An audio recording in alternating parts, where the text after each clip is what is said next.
अस्सलाम वालेकुम सिंधी इन्फो सां गॾु आऊं आहियां अब्दुल क़यूम। दोस्तो असां रोज़ानो मुख़्तलिफ़ ग़िज़ाऊं खाऊं था। उन्हनि ग़िज़ाउनि जा मुख़्तलिफ़ फ़ाइदा बि आहिनि जिन जी मालूमात हुजणु लाज़मी आहे। हिन वीडियो में तव्हांखे मुख़्तलिफ़ ग़िज़ाउनि जा दिलचस्प फ़ाइदा ॿुधाईंदासीं। वीडियो खे आख़िर ताईं ॾिसंदा हलूं था वीडियो जी तरफ़। कमंद जो जूस। पाकिस्तान में जगह जगह ते तव्हांखे कमंद जे जूस जूं रेड़ियूं नज़र ईंदियूं। इहा ई वजह आहे पाकिस्तान जो क़ौमी जूस बि इहो ई आहे। कमंद जो जूस स्किन ख़ूबसूरत बणाए थो, गुर्दनि जी सिहत बि बहितर बणाए थो, पेशाब वारी नाली खे इन्फेक्शन खां बचाए थो, जंहिं सबबु जलन नथी थिए।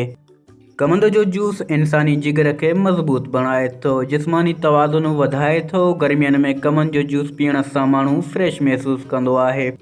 जंहिं शख़्स खे बुखार हुजे उनखे कमंद जो जूस पीआरियो वञे, फ़ाइदो मिलंदो। सिंध जी सूंह ऐं फलनि जो बादशाह अंब इंडिया जो क़ौमी फ्रूट आहे। अंब कैंसर खे रोकण में मददगार साबित थींदो आहे, वज़न वधाए थो। प्रेग्नेंट छोकिरी लाइ अंब बहितरीन ग़िज़ा आहे। अंब हॾनि खे मज़बूत बणाए थो, चेहरे खे ख़ूबसूरत करे थो। कमज़ोर माण्हू लाइ अंब जो इस्तेमालु बहितरीन आहे। चयो वञे थो त दुनिया में सभ खां बहितरीन माल्टो पाकिस्तानी आहे। माल्टो सीने जी जलन दूर करे थो, रतु वधाए थो। उहे माण्हू जिन जा हथ पेर सुन्न थी वेंदा आहिनि, ख़ासि करे वॾी उमिरि जा माण्हू, उन्हनि लाइ माल्टे जो जूस बहितरीन ग़िज़ा आहे। साग सर्दियुनि जी सौगात सम्झो वञे थो। हकीमनि जे मुताबिक़ साग गरम आहे। साग जल्दी हज़म थी वञे थो, रत जी कमी पूरी करे थो। साग गरम हुजण जी सूरत में सर्दियुनि में थधि लॻण खां महफ़ूज़ करे थो। साग मर्दानी क़ुवत बि वधाए थो। दोस्तो असां रोज़ानो मुख़्तलिफ़ खाधा इस्तेमालु कंदा रहूं था, जंहिंमें कुकड़ जो अंडो बि शामिलु आहे। माहिरीन जे मुताबिक़ रोज़ानो हिकु अंडो ज़रूरु खाइणु घुरिजे, छो त हिन में बहितरीन ग़िज़ायत आहे। रोज़ानो हिकु आनो खाइण सां ज़्यादा बुख नथी लॻे। अंडनि जी ज़र्दी खाइण सां अखियुनि जी हिफ़ाज़त थींदी आहे, नज़र तेज़ थींदी आहे। सियारे में ॿारनि लाइ अंडो बहितरीन ग़िज़ा आहे।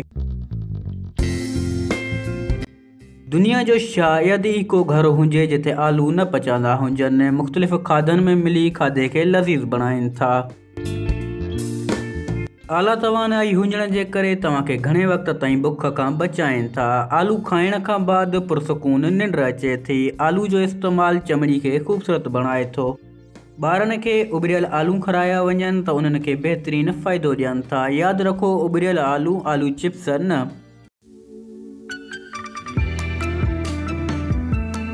बसर खे सलाद जे तौरु ऐं खुराक जे तौरु इस्तेमालु करे सघिजे थो। ज़ख़्म ते कचो बसर ॿधण सां ज़ख़्म ठीकु थी वेंदो आहे। बसर जी रस कन में विझण सां कन जो सूरु छॾे वेंदो आहे। ज़ुकाम जी सूरत में बसर जे पाणी जी ख़ुशबू सिंघण सां फ़ाइदो मिली सघे थो। सभ खां कोरी सब्ज़ी करेलो शुगर जे मरीज़नि लाइ बहितरीन ग़िज़ा आहे। करेला एलर्जी ऐं इन्फेक्शन खां महफ़ूज़ कनि था। बहरहाल प्रेग्नेंट ऐं ॿार खे खीर पीआरण वारी छोकिरियुनि खे करेला नुक़सानकार साबित थी सघनि था। इन खां परहेज़ करणु ज़रूरी आहे। थूम ब्लड प्रेशर घटाए थी। कंहिं बि वायरस खे ख़तमु करण लाइ थूम मदद करे थी। सर्दी में थूम जो इस्तेमालु फ़ाइदेमंद रहे थो। गोभी फालिज, दिलि जे दौरे ऐं कैंसर जहिड़ी बीमारियुनि खां महफ़ूज़ बणाए थी। गोभी अखियुनि जी बि हिफ़ाज़त करे थी। वाङण हाज़मो बहितरु बणाइनि था, यादाश्त वधाइनि था ऐं दिमाग़ी बीमारियुनि खां वाङण बचाइनि था। अलाह ताला इंसान लाइ बेशुमार नेमतूं पैदा कयूं आहिनि। कुझु अहिड़ियूं आहिनि जिन में खुराक ऐं पाणी ॿिन्ही जी कमी पूरी थी सघे थी। उन्हनि मां हिंदाणो बि हिकु आहे। इंसानी जिस्म लाइ ॾींहं में घटि 8 गिलास पाणी ज़रूरी आहे। जेकॾहिं तव्हां कंहिं वक़्त में घणी देरि ताईं पाणी न पीतो आहे त हिंदाणो पाणी जी कमी पूरी करे सघे थो। हिंदाणो दिलि जी बीमारियुनि खां बचाए थो। हिंदाणे जे इस्तेमाल सां वार ख़ूबसूरत थियनि था।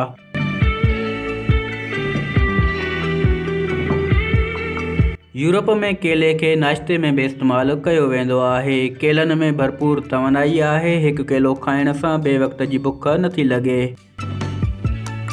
रत जी कमी पूरी करे थो, थकावट दूर करे थो। जेकॾहिं तव्हां कमकार ज़्यादा कयो था त केला तव्हांखे बहितरीनु फ़ाइदो ॾींदा।